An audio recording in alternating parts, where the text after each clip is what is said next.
السلام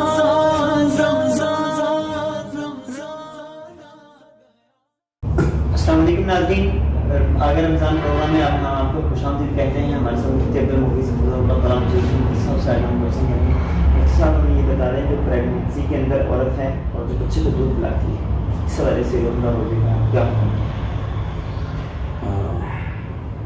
یہ بہت اہم سوال ہے ویس بھائی،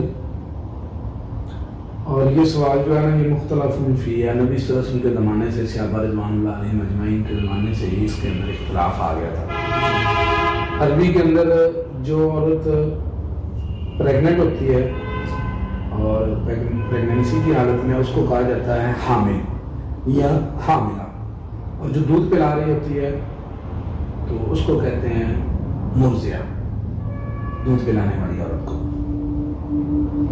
اللہ رب العزت نے ان کو رخصت دی ہوئی ہے.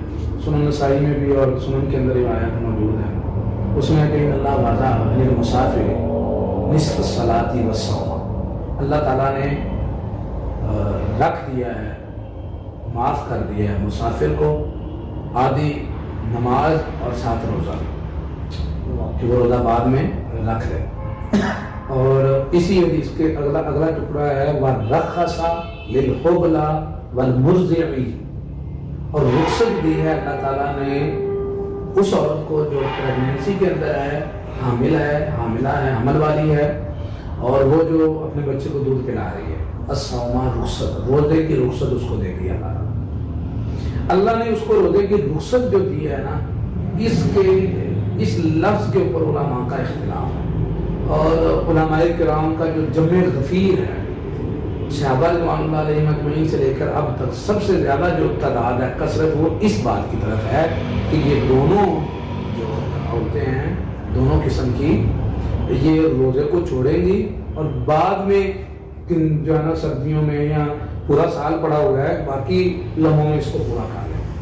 یہ ابن عباس رضی اللہ تعالیٰ عنہ کے علاوہ وہ ان کے لیے فدیے کا بھی جواز دیتے ہیں، لیکن باقی صحابہ میں بھی اور تابعین میں بھی اور آج تک سب سے زیادہ جو بڑی تعداد ہے وہ اسی طرف ہے کہ ان کو رخصت ہے.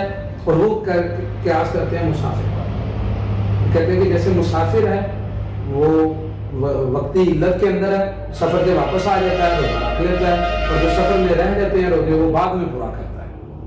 ٹھیک ہے. تو اللہ رب العزت نے بھی قرآن کے اندر ذکر فرمایا شہر رمضان الذی انزل فیہ القرآن، پھر اس کے بعد آگے جا کے ومن کان منکم مریضا او علی سفر فعدۃ من ایام اخر، جو مریض ہے یا جو سفر میں ہے تو باقی دنوں میں گنتی پوری کرے. تو وہ قیاس کرتے ہیں اس کو مسافر کے اوپر اور کہتے ہیں کہ یہ سال کے اندر اپنی جتنے روزے رہ گئے ان کو پورا کریں گی. ٹھیک ہے. ابن عباس رضی اللہ تعالیٰ عنہ جو ہے نا وہ کہتے ہیں کہ قرآن پاک کی آیت جو ہے وَالَّذِينَ يُطِيقُونَ فِدْيَةٌ طَعَامُ مِسْكِينٍ، وہ یہاں پہ یہ کہتے ہیں کہ اللہ تعالیٰ یہ جو آیت ہے یہ منسوخ نہیں ہوئی. پہلے شروع میں روزے کا سٹیپ یہ تھا کہ بندوں کو روزہ رکھنے کا جو تھا نا، روزہ رکھنے کی ترغیب دلائی گئی تھی. تو جس کے اندر طاقت ہوتی تھی وہ اس کی جگہ پر کھانا کھلا دے تو یہ بھی جائز تھا، چاہے روزہ رکھ لے. پھر روزہ رکھنا فرض ہو گیا. ٹھیک ہے. تو اکثر علماء نے اس جملے کو کہ جس پہ طاقت ہے وہ بھی روزے کے بدلے میں فدیہ دے سکتا ہے اور کسی مسکین کو کھانا کھلا سکتا ہے، اس کو کہہ دیا کہ یہ آیت منسوخ ہو گئی. لیکن ابن عباس رضی اللہ تعالیٰ عنہ کی انڈرسٹینڈنگ یہ تھی کہ یہ منسوخ نہیں ہوئی.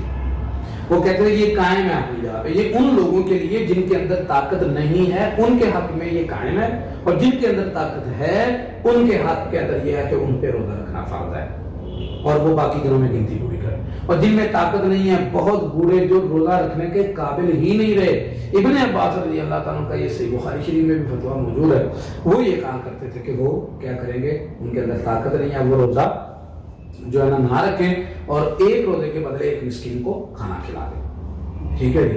اسی بیس سے ان کا یہ بھی استدلال ہے اور اس حدیث کو بھی ساتھ ملائیں.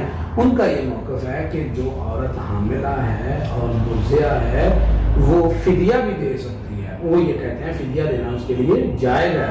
روزہ رکھ لے تو بہت اچھا ہے لیکن فدیہ بھی وہ دے سکتی ہے. لیکن امت کا جمع غفیر اس طرف نہیں ہے. اب یہ باتیں تھی جو میں نے آپ کے سامنے رکھی، اس کو میں کیسے حل کرتا ہوں وہ میں آپ کو بتاتا ہوں. میں یہ سمجھتا ہوں کہ اگر کوئی عورت دودھ پلا رہی ہے بچے کو اور وہ